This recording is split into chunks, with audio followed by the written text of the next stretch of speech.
Muito bom dia, seja muito bem-vindo ao nosso programa Manhã Viva e mais um dia na sua companhia, aí na sua casa. Como é bom estar consigo todas as manhãs.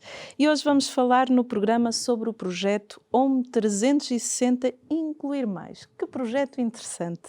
Uma resposta comunitária especializada em demência que faz parte do Instituto São João de Deus, que gera os estabelecimentos hospitalares da província portuguesa da Ordem Hospitaleira.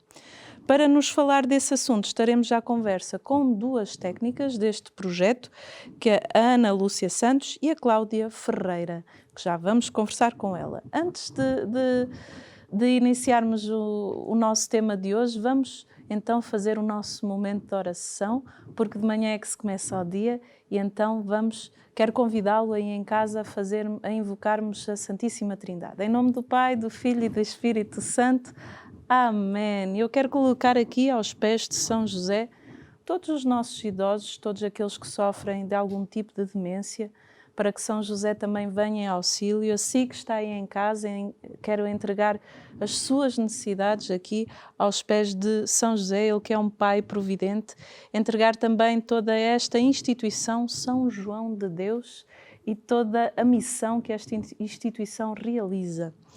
Rezemos todos juntos, glória ao Pai, ao Filho e ao Espírito Santo, assim como era no princípio, agora e sempre. Amém. São José, valei-nos, em nome do Pai, do Filho e do Espírito Santo. E hoje nós vamos falar então sobre este projeto Home 360 Incluir Mais, mas antes disso vamos ver a nossa rúbrica sobre culinária. Hoje vamos ver como é que se faz um bolo de laranja, aqui pelo nosso Pedro Machado. Vamos ver.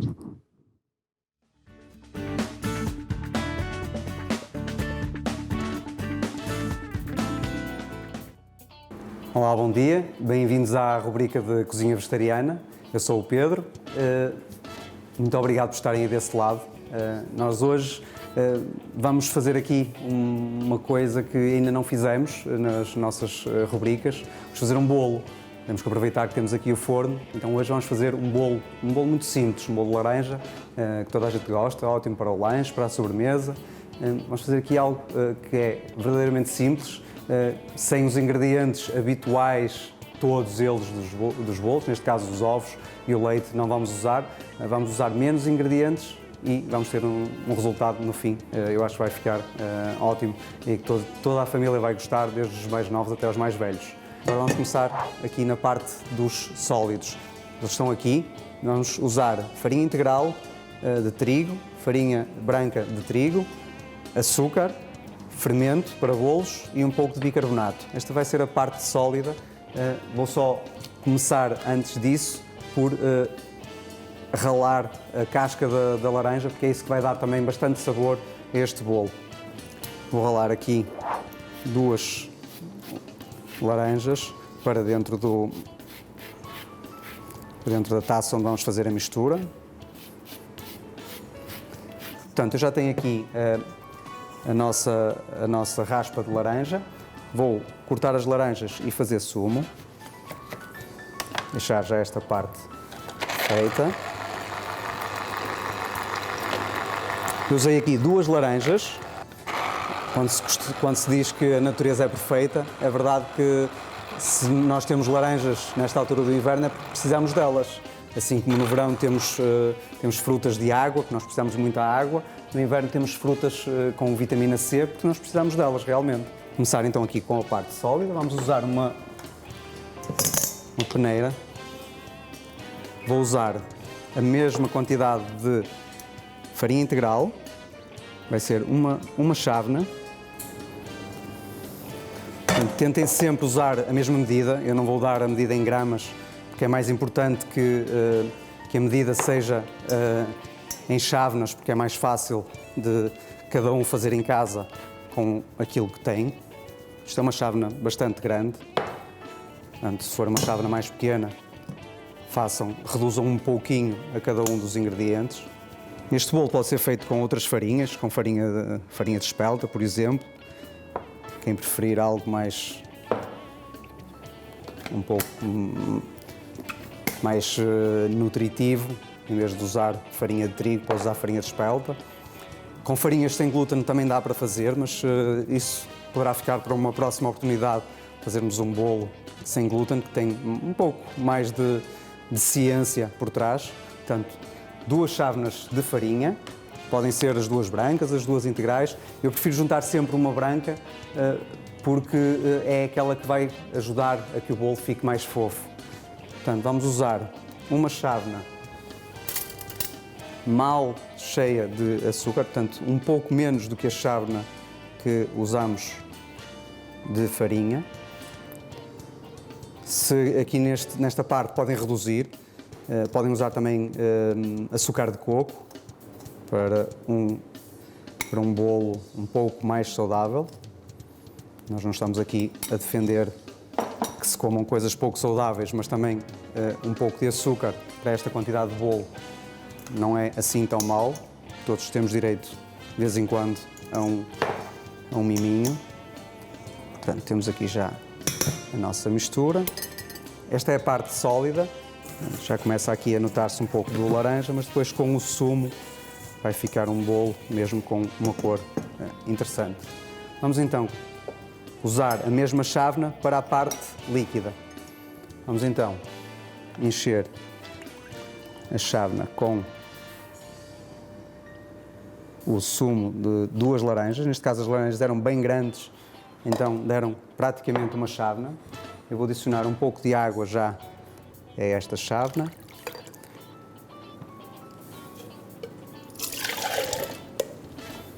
E mais um pouco. Vou começar assim com pouco e depois já vemos se precisamos de mais. Vamos adicionar então aqui cerca de 4 colheres de sopa de óleo. Neste caso é óleo de girassol refinado a frio. Vamos então usar aqui um ácido, o vinagre de maçã, que vai reagir com o fermento e com o bicarbonato, que são base. E isso é que vai fazer com que haja uma reação química que vai fazer com que o bolo fique mais alto e fofo. Portanto, isto é ciência. Estamos aqui a falar de química. 1 colher de sopa, só ligeiramente mais. Na verdade, podemos ficar preocupados. Então, isto agora vai saber a vinagre? Não, não vai saber a vinagre. Isto é vinagre de maçã. Ele, apesar de ser vinagre, ter aquele toque avinagrado, ele é bastante doce e depois com a reação que se vai fazer, esse possível sabor do vinagre vai desaparecer. Portanto, já temos aqui a nossa parte líquida e eu vou adicionar e vou mexer com a nossa vara de arames até conseguir uma consistência uniforme e homogénea. Esta base, aliás, pode ser feita para todos os bolos. Para um bolo de chocolate, que se adiciona um pouco de cacau ou mesmo chocolate derretido. Para um bolo de maçã, fazer com sumo de maçã em vez de sumo de laranja, adicionar-lhe uns pedacinhos de maçã. Aqui as possibilidades são inúmeras. Podem ver, já tem aqui algumas bolhinhas e é isso que nós queremos ver, é o bolo a fazer algumas bolinhas. Neste momento já temos a nossa massa pronta. Eu vou só colocar isto aqui e vamos então passá-lo para a forma.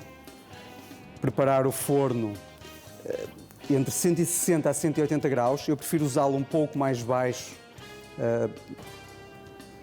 porque já conheço o forno e sei que ele reage melhor se estiver ligeiramente mais baixo, mas cada um conhecerá o seu forno e eu diria que entre 160 e 180, dependendo do forno, será o ideal para fazer este bolo.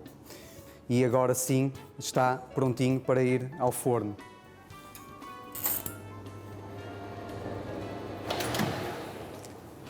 Eu diria que cerca de 30 minutos, mas vão avaliando também para perceber se ele está a cozinhar bem ou não.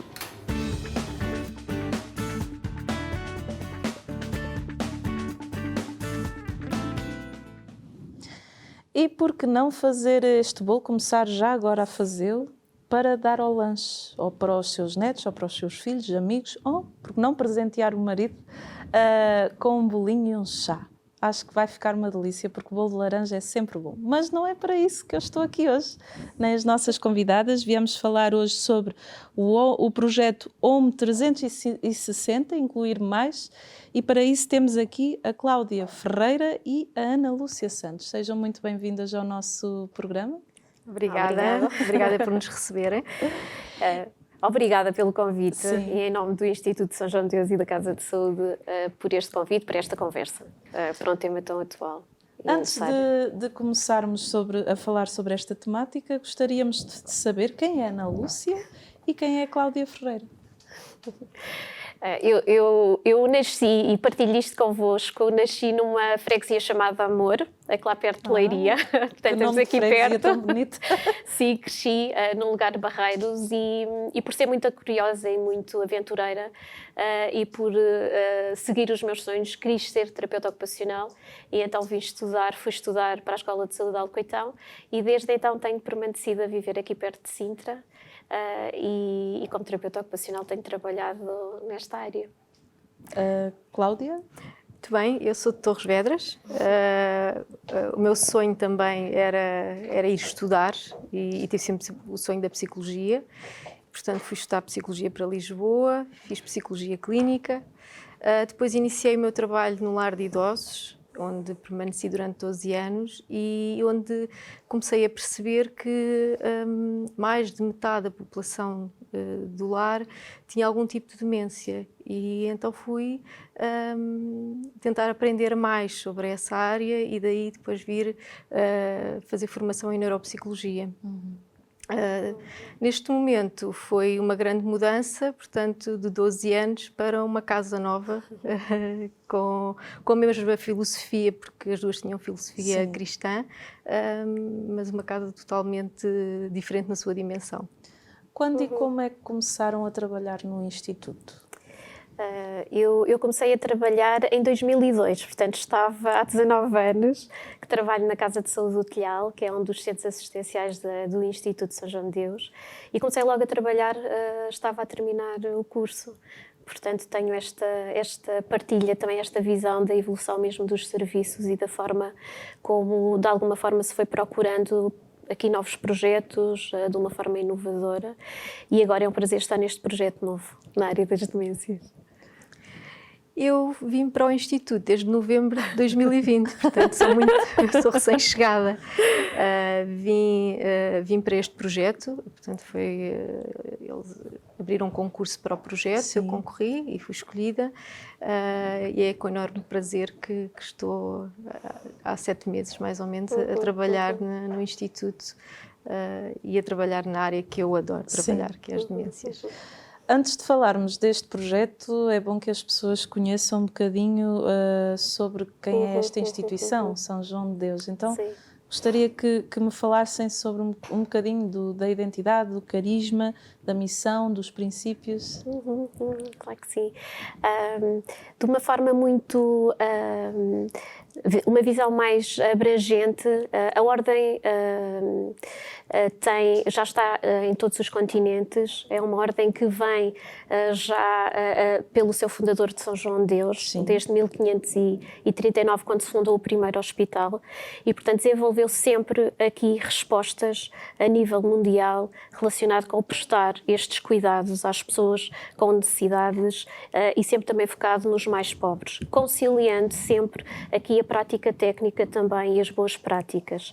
A Ordem Hospitaleira já está efetivamente aqui em todos os continentes. Em Portugal, a Casa de Saúde do Telhal, que é onde está este projeto e onde nós trabalhamos, foi a primeira casa em Portugal a ser construída, já tem mais de 128 anos, e o Instituto São João de Deus é de alguma forma um enquadramento legal, é uma instituição de particular de solidariedade social, que foi fundada em 1977, só para se ter aqui uma ideia das datas, e que de alguma forma gera estes centros assistenciais a nível do continente e ilhas, e faz essa gestão desde então.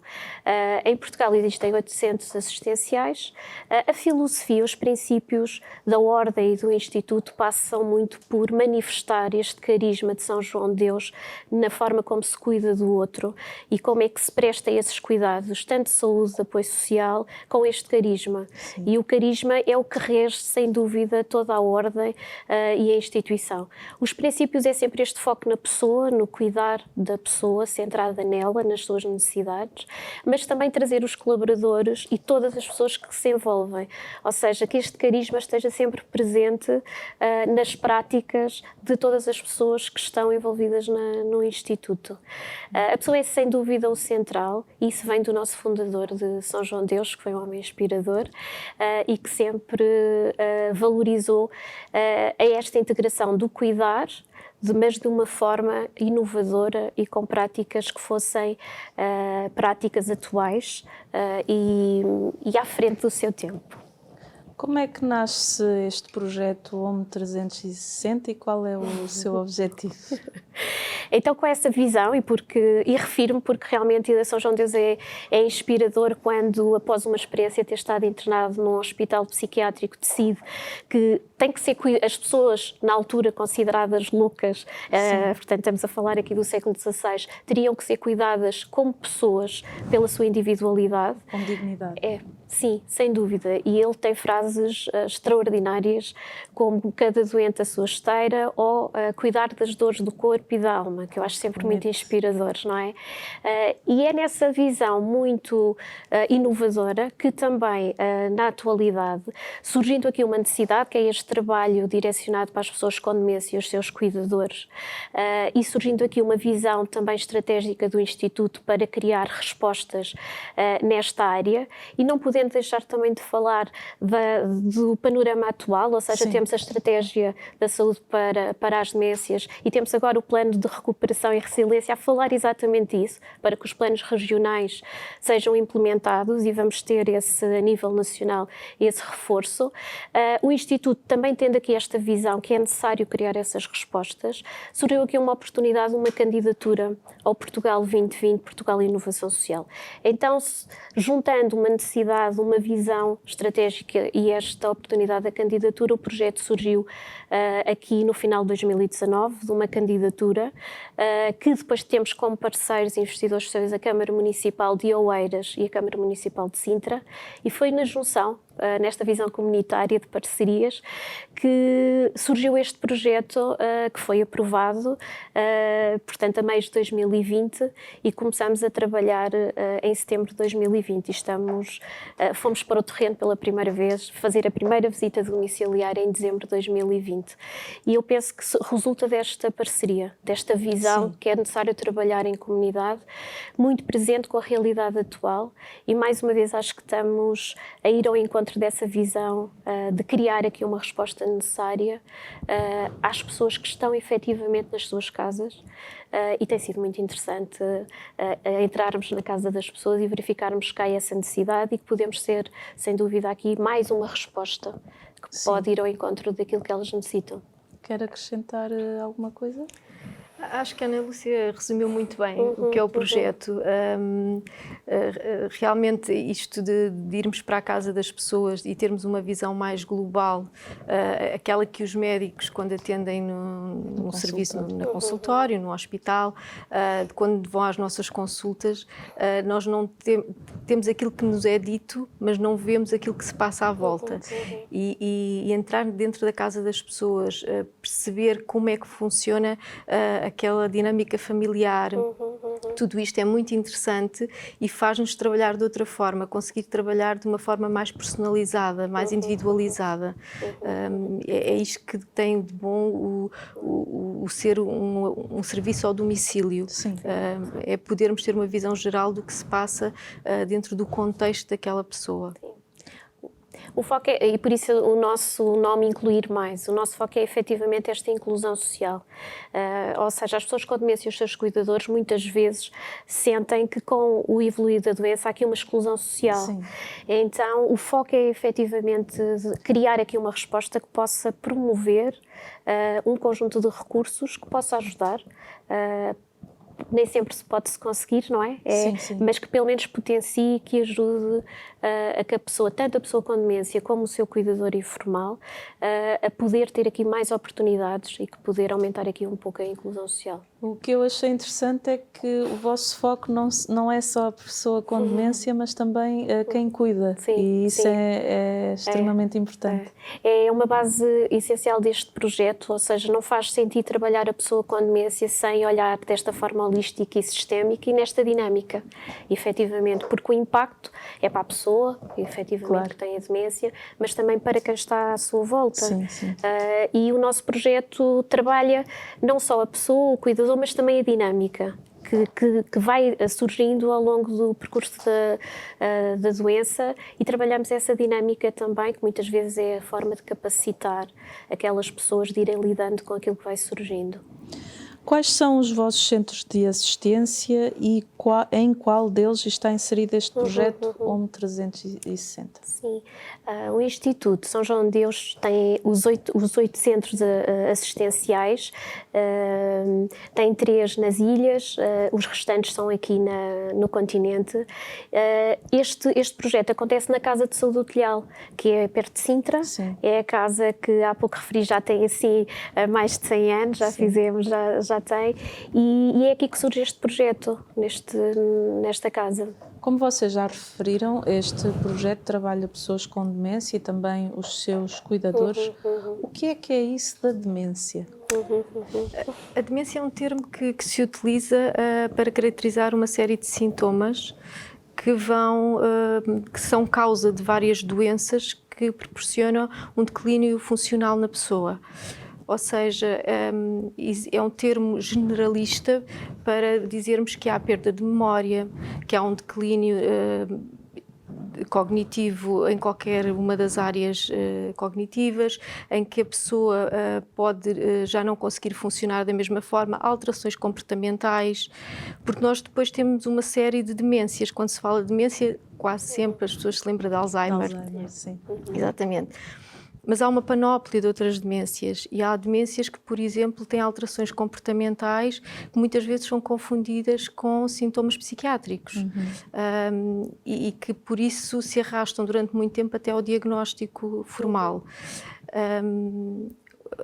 É até uma ressalva que nós deixamos sempre, é que aos primeiros sinais que a pessoa deia de ter algum tipo de alteração, não só da memória, mas da linguagem, por exemplo, não conseguir às vezes dizer as palavras, há uma tendência muito grande, tanto dos cuidadores como da própria pessoa, desvalorizar, porque é o cansaço ou porque é da idade, e isto nem sempre é assim. Depois existe 3 graus que nós caracterizamos na demência. Uma primeira fase ligeira, em que, sobretudo, a pessoa tem ali dificuldades nas atividades de vida instrumentais, como, por exemplo, já não conseguir gerir bem o seu dinheiro, gerir bem algumas tarefas domésticas.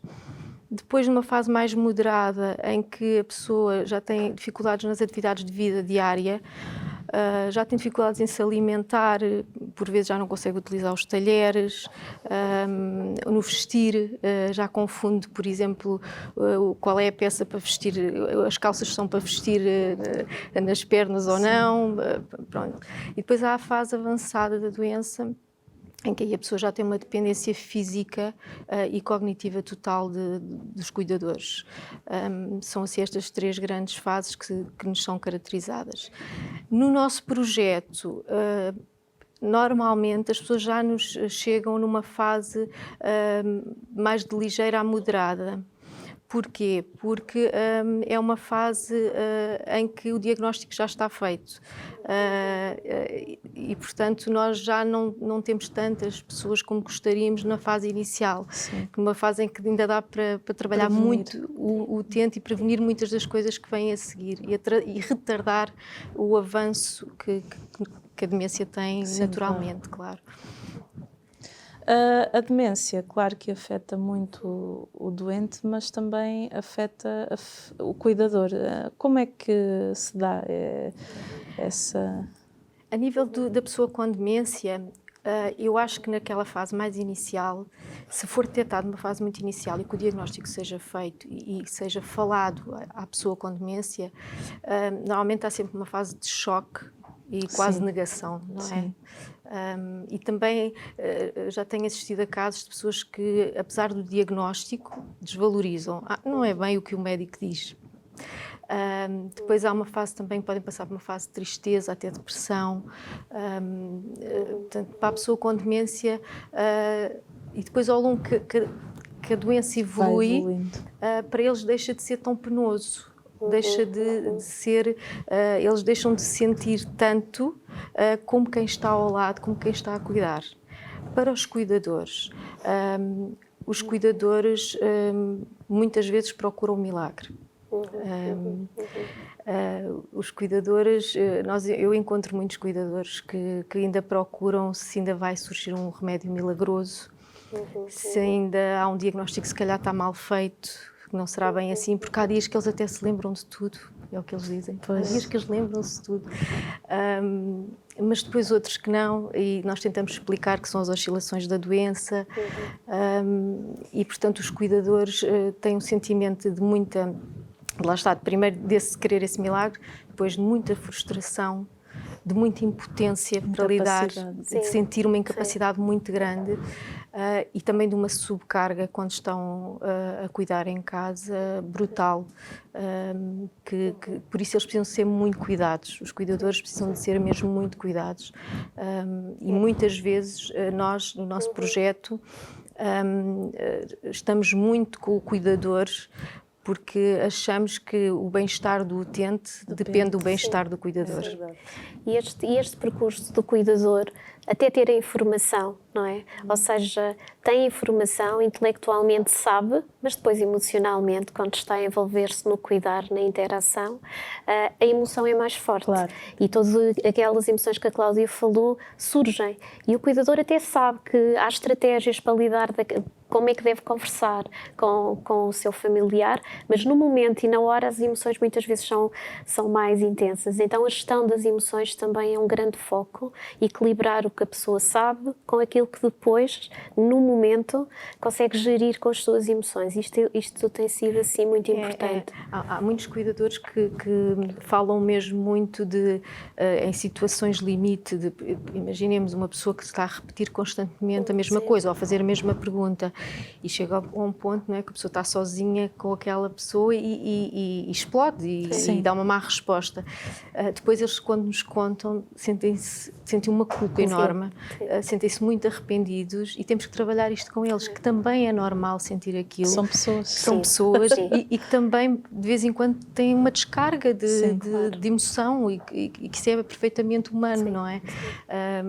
Daí ser tão importante também trabalhar com eles. E a primeira parte do nosso programa já chegou ao fim. Acredito que está muito interessado em saber mais neste projeto, por isso acompanhe-nos na segunda parte. Vamos para um brevíssimo intervalo.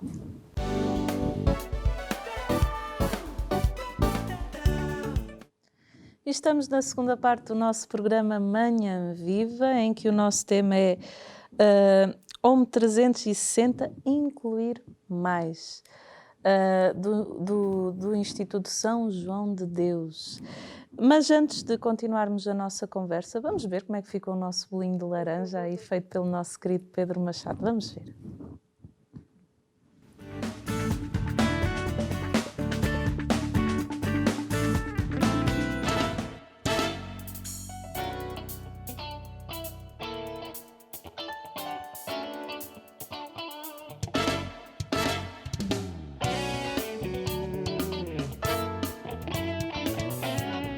O bolo já está a arrefecer, tapadinho, deixar ficar durante algum tempo.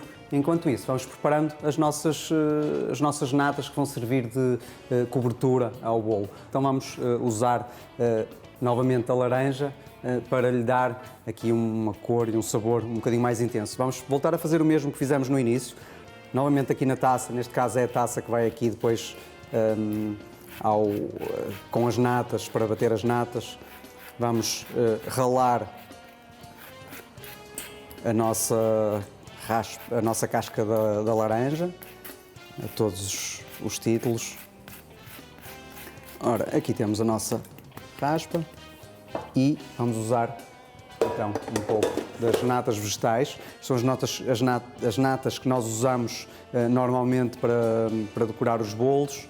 Fazemos também algumas outras sobremesas com ela. Esta, que tem a parte cor-de-rosa, já tem açúcar. Existem umas universais que servem para cozinhar e também para bater, que tem esta parte aqui, que está a cor-de-rosa, é a azul. Portanto, podem encontrar aqui no Cancha ou então em alguns supermercados. É comum já encontrar-se deste tipo de natas para bater.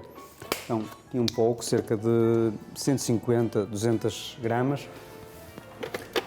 Na verdade, queremos ter sempre um pouco a mais. É preferível que sobre do que depois não conseguir que seja suficiente. E vamos então batê-las.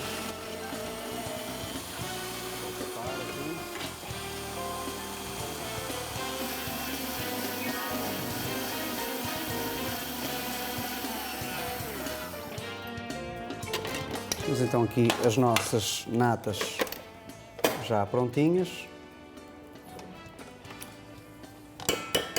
Podem ver, já está bem firme e é isso que nós pretendemos, que elas fiquem bem firmes para depois colocarmos por cima do nosso bolo.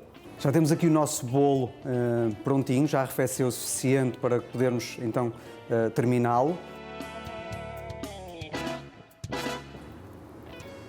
Para receber a parte final, que são as nossas natas com laranja. Assim por cima um pouco.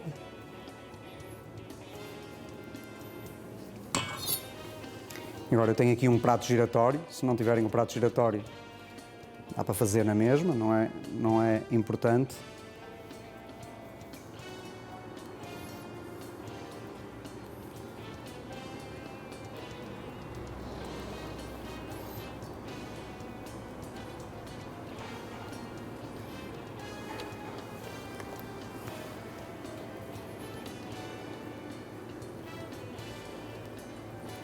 A grossura da camada é ao critério de cada um.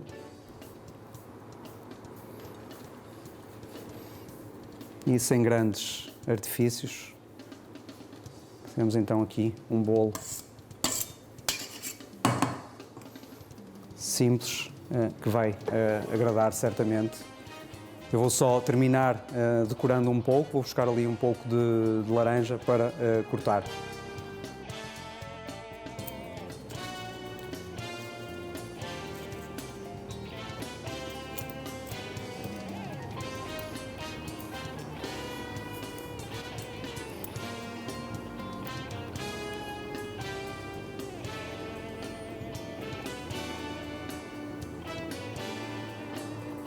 Ora, aqui está o nosso bolo laranja.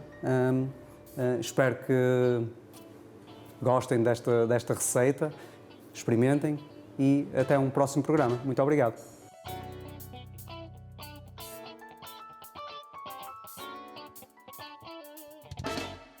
Para confeccionar este bolo laranja, irá precisar de uma chávena de farinha de trigo branca, uma chávena de farinha de trigo integral, 3/4 de chávena de açúcar amarelo, uma colher de sopa de fermento para bolos, uma colher de chá de bicarbonato de sódio, 3/4 de laranja, irá usar a raspa e o sumo, 4 colheres de sopa de óleo de girassol, uma colher de sopa de vinagre de maçã, 200 ml de natas vegetais para bater e azeite para untar a forma.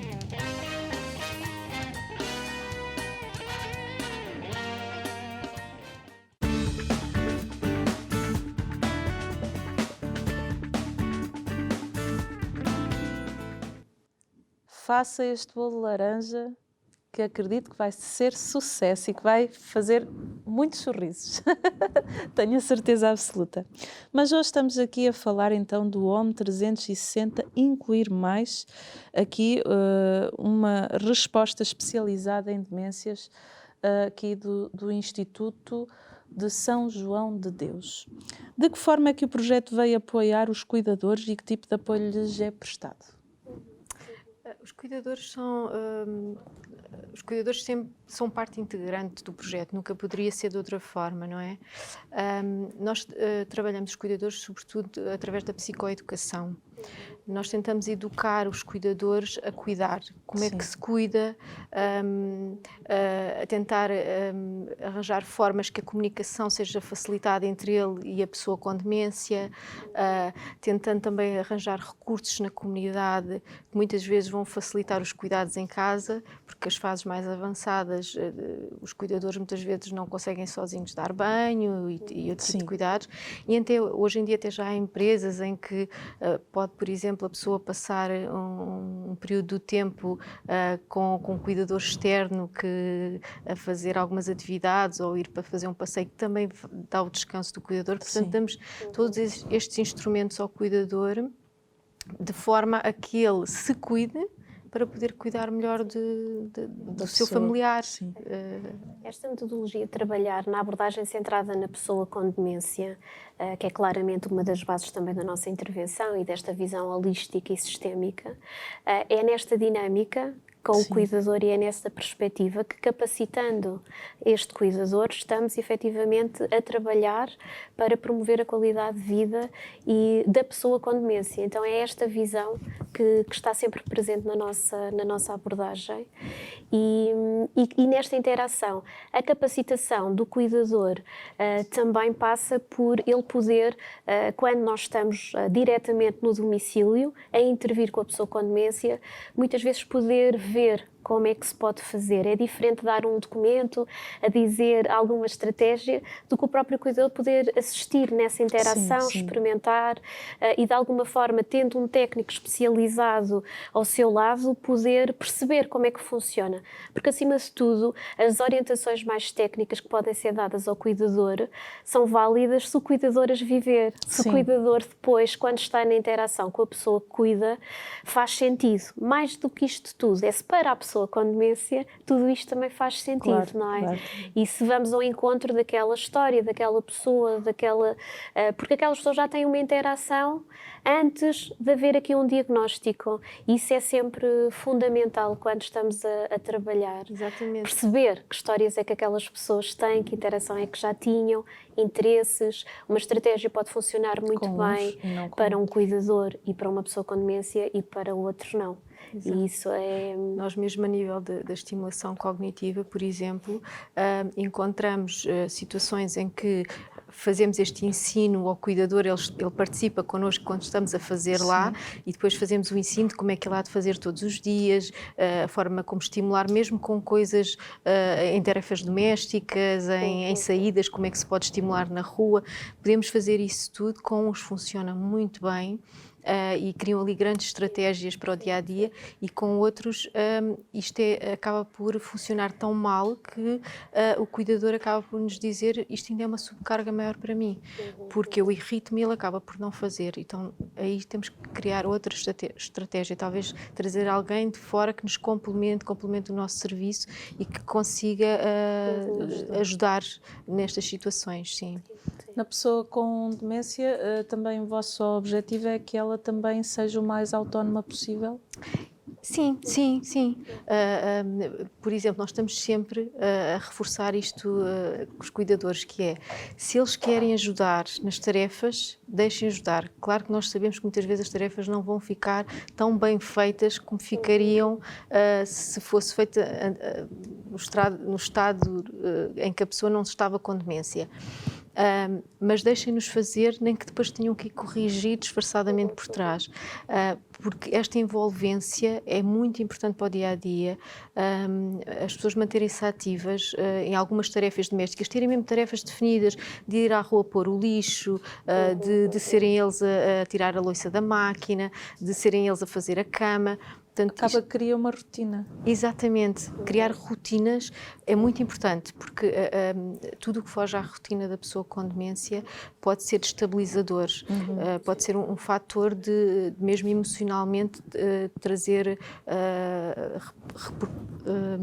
algumas irritabilidades, algumas alterações de humor, exatamente. Sim. As rotinas são muito importantes. Nem sempre isto é feito desta forma. Isto é o ideal e é o que nós tentamos fazer sempre. Sim. Nem sempre isto é possível, mas como é óbvio. Cada caso é um caso, cada contexto é um contexto. E esta abordagem, quando se fala à pessoa com demência, e fala-se muito da autonomia, não é? Autonomia muitas vezes associada à funcionalidade, ao fazer. Sim, é importante, mas esta autonomia também é esta identidade. Sim, é como é que esta pessoa, no processo de evolução da própria doença, com estas alterações cognitivas, comportamentais, a pessoa vai mantendo aqui uma identidade na forma como vai fazendo as coisas.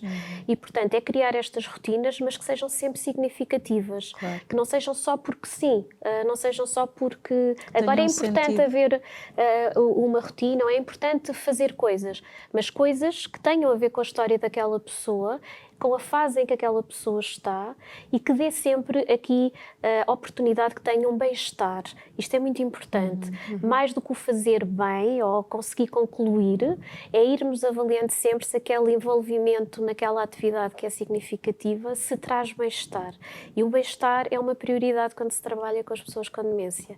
E, portanto, muitas vezes a funcionalidade é importante, sim, mas tem de estar associado ao bem-estar.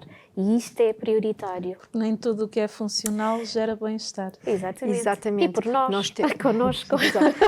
Nós temos casos de utentes que a própria doença traz uma apatia muito grande. Sim. A medicação traz uma frustração enorme e os cuidadores querem que eles façam e que eles andem, que eles... E não é possível, e nós tentamos explicar isto também. Temos que ir ao ritmo desta pessoa. Tudo o que conseguirmos que ele faça é um ganho, ótimo. Muito bem, mas se não conseguirmos, se a pessoa está melhor, se calhar conversar um bocadinho, mas depois ficar em silêncio também, é esse silêncio que lhe temos que dar. Porque também esses silêncios às vezes também dizem muita coisa, não é? Claro, com certeza. Respeitar o processo de cada um. De cada um, exatamente. E perceber que cada demência e em cada pessoa é diferente. Uma doença de Alzheimer num senhor X e num senhor Y é completamente diferente, porque isto tem muito a ver, lá está, com aquilo que a pessoa era anteriormente e o que é que a doença fez despoltar naquela pessoa, não é? E depois é aquela questão dos vários tipos de demência, porque há demências em que as alterações comportamentais são tão grandes que a pessoa deixa mesmo de ser identificada como uma pessoa que era anteriormente, logo numa fase inicial, ou seja, era uma pessoa super tranquila e de repente é agressiva, irrita-se, e isto no dia-a-dia para um cuidador ou para vários cuidadores, isto é muito difícil de perceber. Claro que depois há a medicação, mas também lá está, a comunicação depois é muito importante perceber se esses momentos de agressividade, esses momentos de irritabilidade tem a ver com algum mal-estar físico, porque muitas vezes eles já não se conseguem queixar, já não sabem expressar se estão com uma dor de barriga, se estão com uma dor de dentes, e às vezes vêm estes sintomas que quem está a cuidar não identifica logo como mal-estar físico, e conseguimos, através desta interação com os cuidadores e com os utentes, ir percebendo e ir ajudando caso a caso. Sim. Eu acho que pode ser pertinente acrescentar aqui o que a Cláudia estava a dizer, por isso é que quando nós também nos apresentamos enquanto projeto uma resposta especializada, não é, no domicílio, passa muito por isto, ou seja, depois de uma avaliação de necessidades individualizada, conseguirmos em cada visita e no acompanhamento, irmos fazendo esta ligação, não é? Ligação entre a história de vida daquelas pessoas, o processo que eles estão a viver e como é que eles vão integrando todas estas dinâmicas. E isso é é esse apoio. Quando se fala em especializado, muitas vezes é este o nosso papel, não é? Ir preparando de alguma forma esta visão também do plano de cuidados. O que é que estão a viver agora, o que é que poderão vir a viver e poderem também ir lidando. Agora, também se fala muito em demências, muito informar é importante, mas muitas vezes o cuidador e a pessoa com demência ainda não querem ser informados e temos que dar tempo, e esse tempo também é importante. Sim. Porque é fundamental informar, mas no tempo em que a pessoa que está a ouvir. Isso faz toda a diferença. Eu tenho casos em que naquela casa não se fala na palavra demência. Muitas vezes nem tem muito a ver com o cuidador, tem a ver com a pessoa com demência, porque o cuidador não quer que nós digamos aquela palavra. Aquela palavra para eles tem um peso enorme. Muitas vezes a pessoa com demência sabe o que tem, já percebeu que está com uma doença evolutiva, mas o cuidador pede-nos para aquela palavra. É a palavra proibida. E nós temos que ir trabalhando isto e também tentando perceber se é importante ou não também falar nessa palavra ou não. Claro. Porque pode não ser importante falar. Podemos fazer todo o trabalho sem ter que falar nesta palavra que tem tanto peso. Sim. E isto é respeitar, eu acho que temos sempre que respeitar, dar informação sim, quando as pessoas querem ter essa informação, ter sempre esta informação disponível, mas não ser uma obrigatoriedade, não chegarmos ali, despejarmos o manual, não é? Sim. Não é essa a intenção nunca. E se a pessoa não quiser saber o tal plano de cuidados, que é muito que fazemos, como o nosso projeto tem uma limitação de tempo mais intensivo no domicílio, para podermos ter novos casos, nós então o que é que tentamos? Tentamos ir fazendo esse tal plano de cuidados, do que é que pode vir daqui para a frente, quais são os próximos passos que podem vir a ser tomados. Mas há pessoas que não querem saber isso, que nos dizem mesmo, eu nem quero saber. Nós tivemos um webinar há pouco tempo e nós dissemos a alguns dos nossos cuidadores, demos o link para eles assistirem, e eu tive uma cuidadora que disse, eu não assisti porque eu não consigo ainda ouvir falar muito sobre isto, a não ser que me digam que existe um medicamento novo e que isto vai mudar tudo. E portanto eu tenho que respeitar isto e dizer-lhe tudo bem, a ferramenta estava ali para se ela quisesse assistir, não quis, falou sobre isso abertamente, está tudo bem. Sim. É porque também não é fácil para o familiar ver a pessoa com a demência, uma pessoa que era cheia de vida, que era ativa. Eu costumo dizer que há uma coisa que é muito dura de se ouvir, mas numa fase já mais moderada a grave. Há muito, os cuidadores dizem muito isto, já não é a pessoa que eu conheci, já não é a mesma pessoa, ele já não me reconhece, ou ela já não me reconhece. Eu costumo dizer que há aqui um luto antecipado, ou seja, estamos a fazer um luto de uma pessoa que ainda está ali, ao nosso lado, mas que já não é aquela pessoa que nós conhecemos. Eu tive um cuidador esta semana, que me disse, ela piorou desde fevereiro, e eu tentei perceber o que é que foi para ele o piorar, e o piorar foi a primeira vez que ela não me reconheceu. Isso é muito chocante. É duro, não é? Porque ainda por cima estamos a falar de um casal sem filhos, portanto viveram toda a vida um para o outro, e de repente ele disse-me, não, ela piorou desde fevereiro, e eu a tentar perceber, mas o que é que aconteceu, o que é que notou, Ela foi a primeira vez que ela não me reconheceu e agora chama-me paizinho. Portanto, isto é de uma dureza para aquela pessoa, não é? E pronto, e nós temos que saber acolher isto e temos que saber ajudar a pessoa a perceber que é o processo normal de demência, infelizmente, mas que ele também tem todo o direito de estar magoado e de ficar magoado com esta situação, não é? Quando falamos da pessoa com demência e do cuidador, estamos a falar de duas pessoas em processo, um processo transformativo, de mudança, que se estão a adaptar.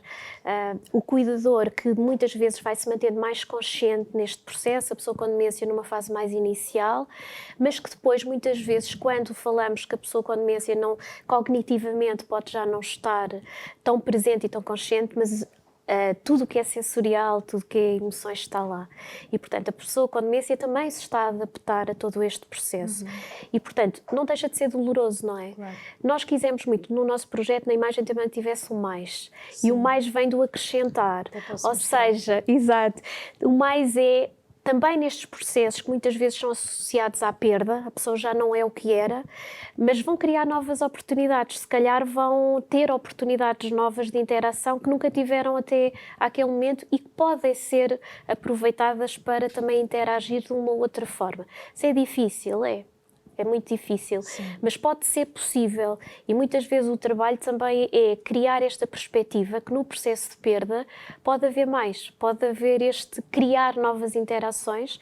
Se calhar uma pessoa que é mais reservada e agora está mais expressiva, se calhar vou ter a oportunidade também enquanto cuidadora, vivi com aquela pessoa há aqueles anos, de interagir de uma maneira diferente e isso ser mais momentos em partilha e no encontro um com o outro, que muitas vezes nestes processos é importante também relembrar que o cuidador faz bem, que está a fazer as coisas, que está a seguir, que é ele que conhece melhor aquela pessoa. Não somos nós que estamos lá a entrar pela primeira vez, que vamos, depois de uma avaliação, vamos conhecer sim as necessidades, mas aquela pessoa partilhou muitos anos.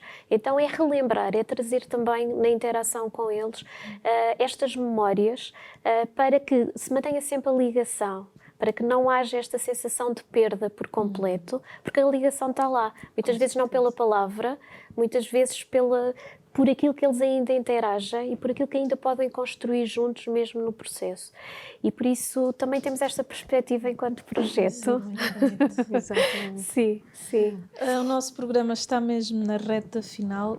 Quais os custos para... Não existem custos Neste.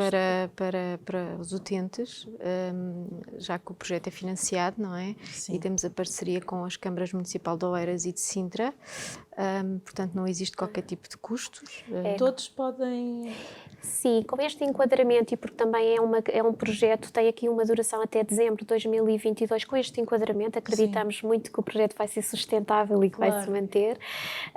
E em Oeiras e Sintra, neste momento, é o território onde nós estamos a trabalhar.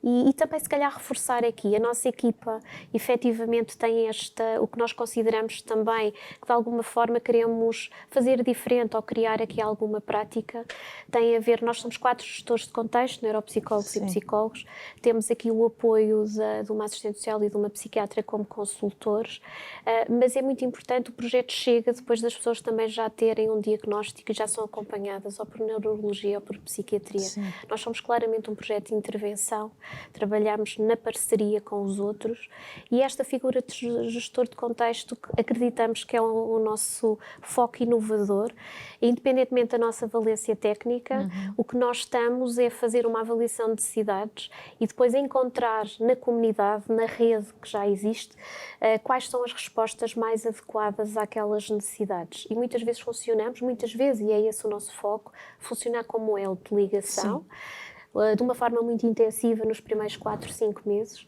e depois de forma de follow-up, após esses meses, 1 mês, 3 meses e 6 meses, onde vamos validando se essas articulações feitas estão a funcionar ou não, ou se há novas necessidades. E, portanto, intervenções em crise, em que a pessoa também sabe que tem o nosso contacto e pode mesmo depois desses 4, 5 meses, se houver alguma crise, se houver alguma coisa que mudou, que pode nos contactar a qualquer altura. Quem se quiser inscrever pode ser através do vosso site. Isso mesmo. Sim. O site é o site do Instituto São João de Deus. Basta ir procurar ao Google, Instituto São João de Deus. Tem lá o Home 360, tem lá a nossa ficha de encaminhamento. Sim. Que o próprio cuidador, pode ser o cuidador a referenciar, preenche a ficha e manda para o nosso e-mail, que é o home360@isjd.pt, e depois temos um contacto telefónico. Que é o 966 445 267. Exatamente. E para qualquer informação estamos sempre disponíveis. Qualquer pessoa pode nos contactar. Sim. Exatamente. Olha, parabéns pelo projeto, Obrigada. em nome da instituição, né?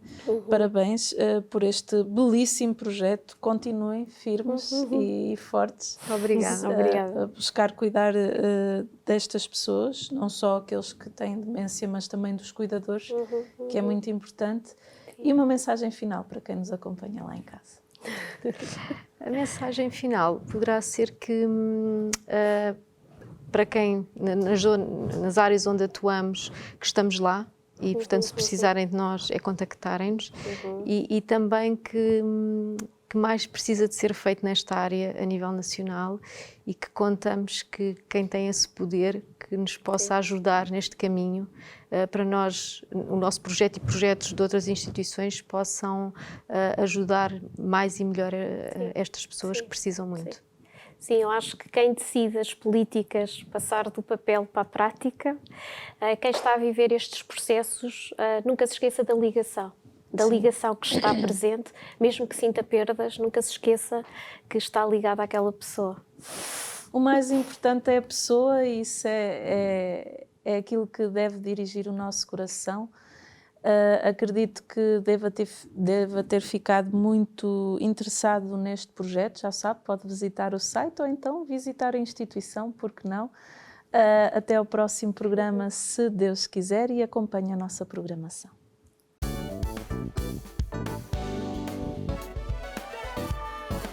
Se gostou deste programa, clique aqui na nossa playlist aqui em baixo para ver outros episódios. Se ainda não subscreveu o nosso canal do YouTube, faça-o já clicando neste botão aqui do lado e será logo o primeiro a saber todas as novidades.